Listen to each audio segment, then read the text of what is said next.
Iran Israel পাল্টাপাল্টি হামলায় উভয় পক্ষেই হতাহতের ঘটনা ঘটেছে। ধ্বংস হয়েছে সামরিক বেসামরিক বহু স্থাপনা। শক্তিশালী দুই দেশের সংঘাত ঘিরে উত্তেজনা ছড়িয়ে পড়েছে পুরো মধ্যপ্রাচ্যে। তৈরি হয়েছে সর্বাত্মক যুদ্ধ ছড়িয়ে পড়ার আশঙ্কাও। চলমান এই যুদ্ধ পরিস্থিতি সৌদি আরব, তুরস্ক, কাতার, পাকিস্তান, ভেনেজুয়েলা সহ আরও অনেক দেশ ইসরায়েলকে উত্তেজনার জন্য দোষারোপ করেছে। তারা অবিলম্বে ইসরায়েলকে দখলদারি মনোভাব পরিহার করে শান্তির পথে হাঁটার আহ্বান জানিয়ে বিবৃতি দিয়েছে।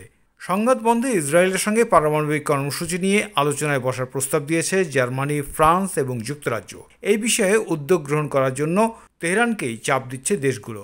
রোববার 15 জুন এক প্রতিবেদনে এই খবর দিয়েছে আল জাজিরা। রয়টার্সের বরাত দিয়ে দ্য টাইম অফ ইসরায়েল জানায়, জার্মানি, ফ্রান্স ও ব্রিটেন মধ্যপ্রাচ্যের পরিস্থিতি শান্ত করার লক্ষ্যে ইরানের সঙ্গে তার পারমাণবিক কর্মসূচি নিয়ে তাৎক্ষণিক আলোচনা করতে প্রস্তুত।